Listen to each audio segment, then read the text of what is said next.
प्रणाम। मैं शिवानी चौहान पुनः आप सभी का स्वागत करती हूँ। हमने अक्सर सुना है कि शादी की उम्र हो गई है, शादी की उम्र हो गई है, ये हम अक्सर सुनते आए हैं।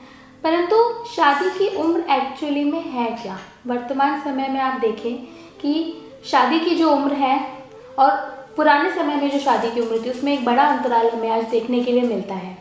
तो इसके वास्तविक कारण क्या है, या ज्योतिष और वास्तु के नज़रिए से अगर हम इसे समझने का प्रयास करें तो इसके मूल कारण क्या रहेंगे?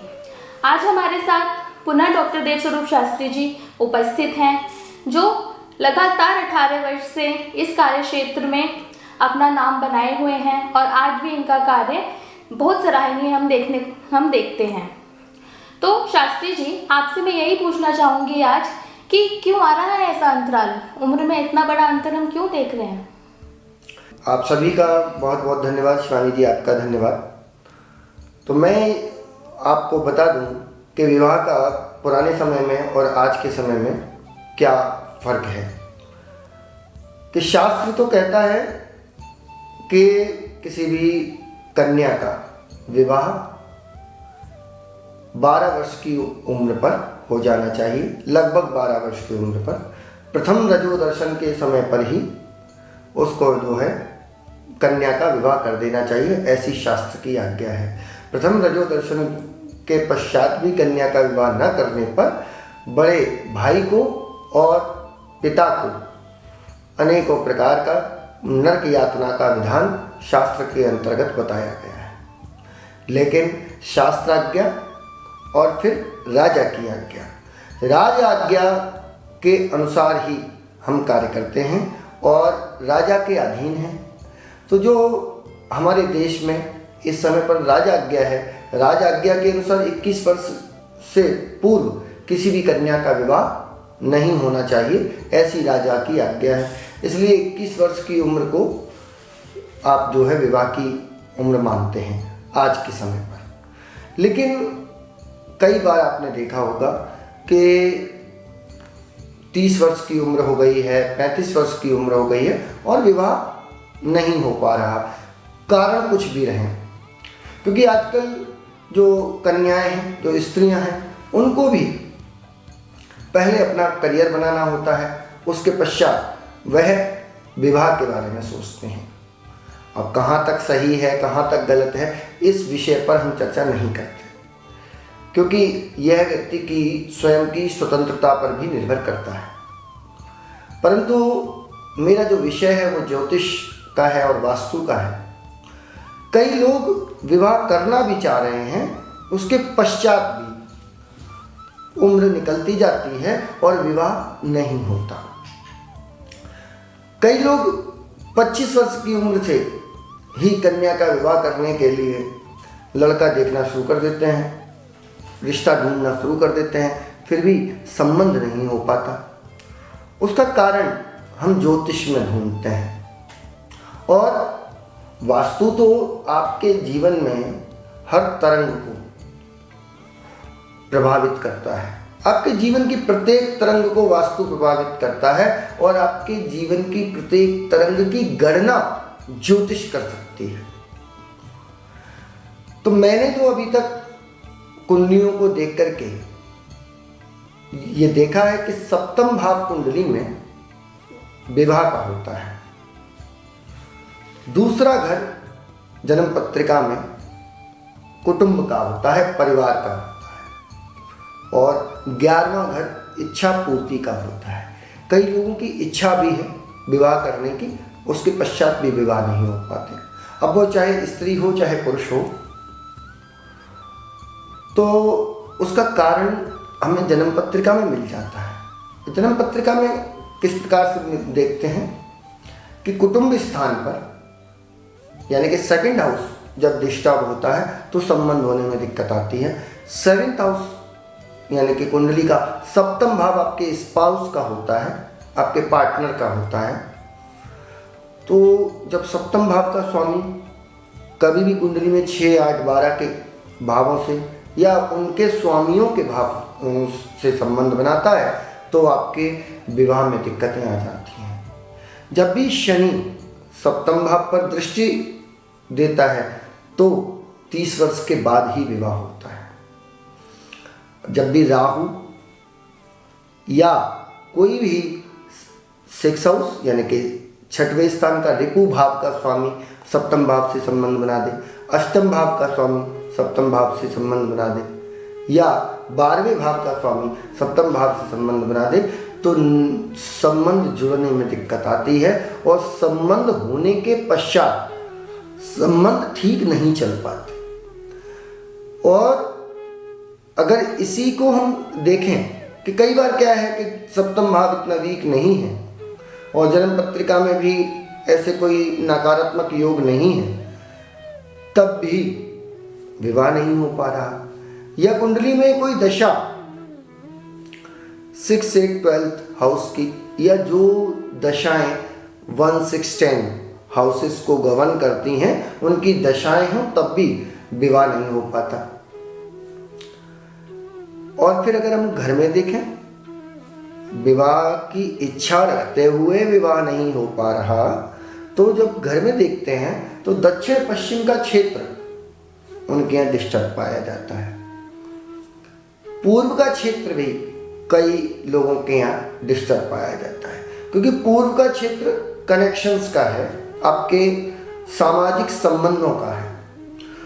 जो भी संबंध हम करेंगे वह समाज में ही करेंगे, तो अपने नए कनेक्शंस बनाना दिक्कत होती है। जब पूर्व दिशा में कोई दिक्कत आ जाए तो पूर्व दिशा में क्या दिक्कत आ सकती है? किसी भी प्रकार से काला, ब्लैक, ग्रे या सिल्वर कलर पूर्व दिशा में आ जाए, या पूर्व दिशा में कोई शौचालय आदि हो, तो नए कनेक्शंस बनाने में दिक्कत आती है। दक्षिण पश्चिम के क्षेत्र में कुछ हरा रंग आ जाए, या कोई शौचालय आदि आ जाए, या जल तत्व से संबंधित कोई एक्टिविटी वहाँ हो रही हो, या दक्षिण पश्चिम का क्षेत्र थोड़ा नीचा हो, डाउन होना भी, ढलान होना भी वाटर एलिमेंट के अंतर्गत ही आता है, जल तत्व के अंतर्गत ही आता है। तो किसी भी रूप में अगर दक्षिण पश्चिम क्षेत्र में जल तत्व होता है तो भी नए संबंध जुड़ने में या संबंध होने में दिक्कत आती है। और जब दक्षिण पश्चिम का क्षेत्र डिस्टर्ब होता है तो व्यक्ति के दाम्पत्य जीवन में सुख नहीं होता, आपसी संबंध ठीक नहीं रहते। और जब भी व्यक्ति के जीवन में अगर नए कनेक्शन, नया रिश्ता ढूंढने में दिक्कत आ रही है, कोई उसको कनेक्शन बना नहीं पा रहा, बता नहीं पा रहा, क्योंकि आजकल तो शादी.com आदि से भी लोग लड़का ढूंढते हैं, किसी भी संचार के माध्यम से लड़का ढूंढते हैं, क्योंकि संबंध तो कार्य नहीं आ रहे, काम नहीं आते। उसके लिए भी पूर्व दिशा ही जिम्मेदार है, क्योंकि जो भी हम पत्राचार के द्वारा या किसी भी संचार के माध्यम से, किसी भी वेबसाइट के माध्यम से लड़का ढूंढने का जब प्रयास करते हैं तो पूर्व दिशा इसमें विशेषकर इम्पोर्टेंट हो जाती है, महत्वपूर्ण हो जाती है। और पूर्व दिशा जब बैलेंस होती है तो नए कनेक्शन बनाने में दिक्कत नहीं आएगी, आपको लड़का आराम से मिल जाएगा। लेकिन जन्म पत्रिका का सप्तम भाव का एनवायरमेंट यदि पश्चिम दिशा में क्रिएट कर दिया जाए तो भी विवाह जल्दी हो जाता है। दक्षिण दिशा में एक देवता है यम। कई बार हम बात करते करते कुछ गलत बातें बोल जाते हैं, इसलिए भी संबंध नहीं हो पाते और हमें बाद में पश्चाताप होता है कि हमको यह बात नहीं बोलनी चाहिए थी, इस वजह से संबंध, कई बार संबंध होकर के टूट जाते हैं, या रिंग सेरेमनी हो गई और उसके बाद संबंध टूट जाते हैं। उसका कारण होता है घर की दक्षिण दिशा। दक्षिण दिशा में यम है।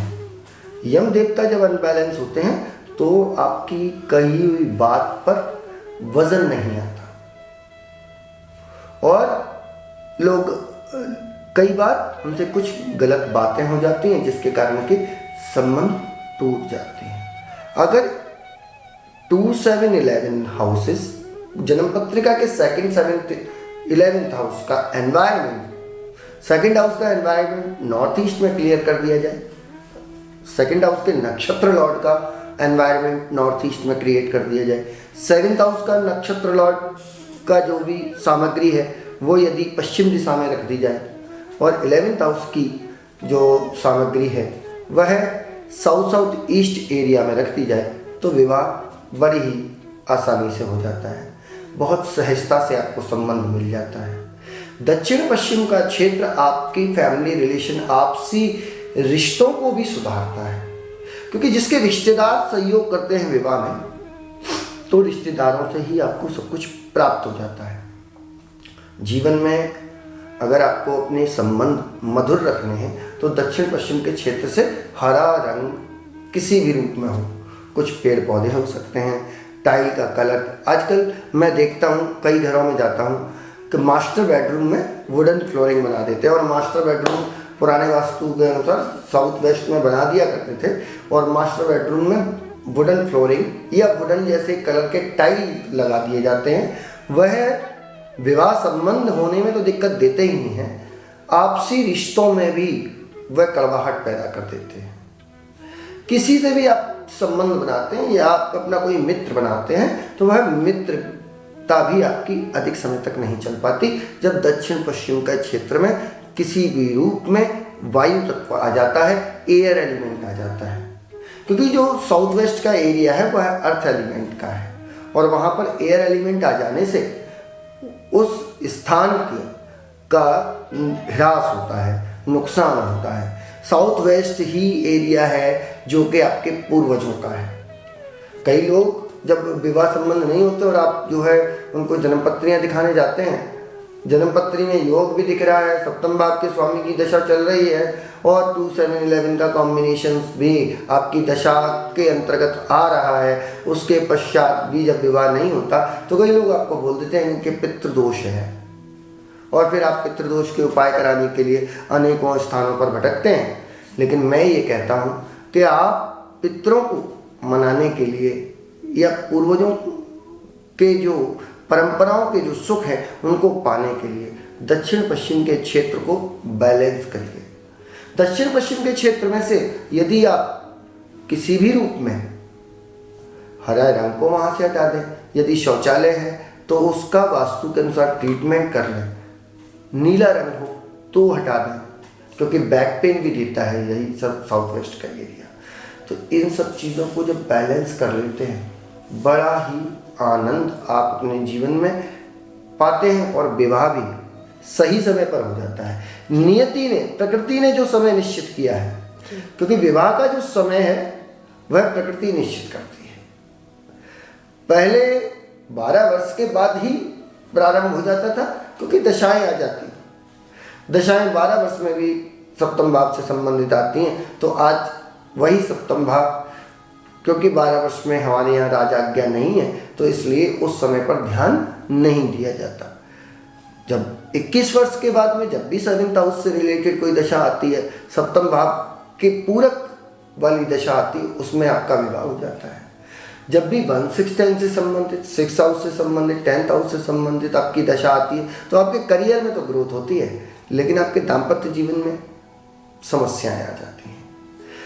तो ज्योतिष और वास्तु आपकी कुंडली, आपकी जन्म पत्रिका के द्वारा और आपके घर को बैलेंस करके आपके जीवन में सुख ला सकता है। जय श्री कृष्ण। बहुत बहुत धन्यवाद शास्त्री जी।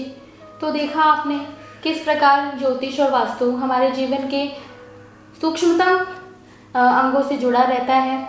धन्यवाद सभी का जो आपने इस वीडियो को अंत तक देखा। यदि आप वास्तु की विद्या ग्रहण करना चाहें या अपनी जन्म पत्रिका दिखाना चाहें तो शास्त्री जी के संपर्क सूत्र आपको डिस्क्रिप्शन बॉक्स में मिल जाएंगे। बहुत बहुत धन्यवाद।